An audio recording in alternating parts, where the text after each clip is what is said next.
Deniz acılı bir coğrafya. Yıllar yıldır baskılarla, sıkıntılarla anılıyor. Artık bu durumun geride kalmasını istiyor bu toplum. Önüne bakmak istiyor. Barış dolu bir ortamda kültürünü yaşamak istiyor. Festivallerin önemi de bu noktada bir kez daha açığa çıkıyor. Hem insanlarımızın bir araya gelip toplumsallaşması, sohbet etmesi, dayanışması anlamında hem de folklorumuzun yaşaması, dilimizin yaşaması için bu festivaller gerekli, önemli. Yerel yönetimler bu konuda üzerine düşeni yapmaya çalışıyor. Biz de sanatçı olarak elimizden gelen katkıyı sunmaya çalışıyoruz. Dinleyicilerimizle bu festivallerde, bu platformlarda buluşmak için gayret ediyoruz. Bugün Tatvan'dayız. Güzel bir akşam geçiriyoruz. Tatvan'da göl kıyısında halkımız toplanmış. Müziklerimize eşlik ediyor. Artık istiyoruz ki müziğimizin, dilimizin, folklorumuzun önü açılsın.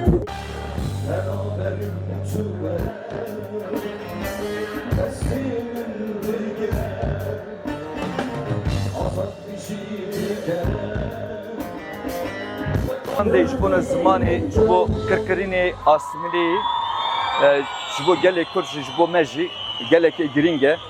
Hûn zanin Kurd Tirkiye mirovên wekî duyemin tê nîşan didin an jî qedr û qîmetê Kurdan nadin ama û bi hezaran bi milyonan Kurd li Tirkiye dijîn ji ji vê devletê de eslê unsur dibêjin ya eslê unsurê ji vê derê ne û Kurd jî dixwaze bi zimanên xwe zimanê dayika xwe û hem perwerderî hem mektebê hem zarokê xwe bişîne mektebê bi perwerderî zimanê xwe hînê bibin çand jî lingekî wî ye festival jî lingekî wî ye ji ber vê jî gelekî giring e em taybetiyê festivale ji bo hunermenda ji bo gela gelekî giring e hem nasîna zimanê Kurdî hem nasîna çandê Kurdî zaten tê naskirin ama tê nîşan didin ji ber wî jî giringiya festivale hem hunermenda hem ji bo gel jî gelekî giring e yani.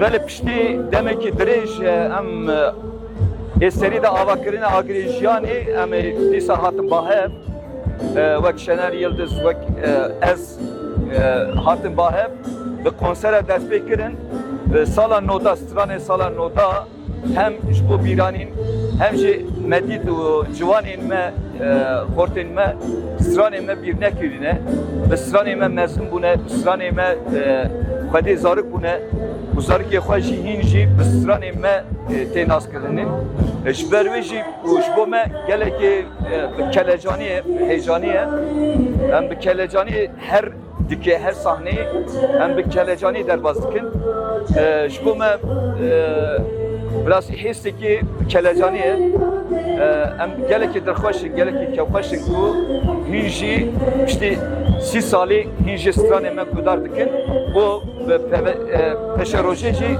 em dixwazin ser va stranan em zêdetir bikin stranên berhemên nû em ê ava bikin ji bo gel ji bo xorta demê xorta jî nûjenê çêbûye çünkü berê wexta em derketê kaset hebû CD hebû ana medya civakî heye û kayê heye yapay zeka her tişt digerine em jî birasî bi salên kevnê hatine ama dixwazin em jî tev li vê guhertinê bibin yani. Hûn zanin dema aştiyê de birastî yani şer rehet e.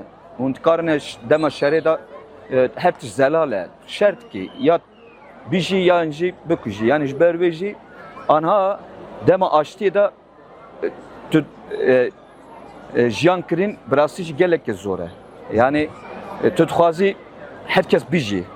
Yani dixwazî esker nemire, gerilan nemire, dayika esker û dayika gerilan negirin. Çünkü gotinin hene unzanın rengi dilopiya giran tine ya, hestibarın tine ya. Jiber jî anjî gotinek dince heye, xwînama hemî jî sorun. Yani em hemî jî wek insanın, çawa dayikê xwe em ê mez hatine dünyayê bi zimanê xwe hatine. Em zimanekî nû çênekirine, nû ava nekirine. Herkes bi dayika xwe çawa çêbûye se vê zimanê tê nas kirin. Em jî Kirdin, ev der jî axa me ye, welatê me ye Kurdistanê. Em ê dema aştiyê de dixwazin bi naskirina me bi Kurdiya me, zimanê me, çandê me tê nas kirin. Zanagoya anayasayê tê nas kirin. Birastî ev dem gelekî zor e, zahmet e. Em vê zahmetê de rola hunermend jî gelekê giring e.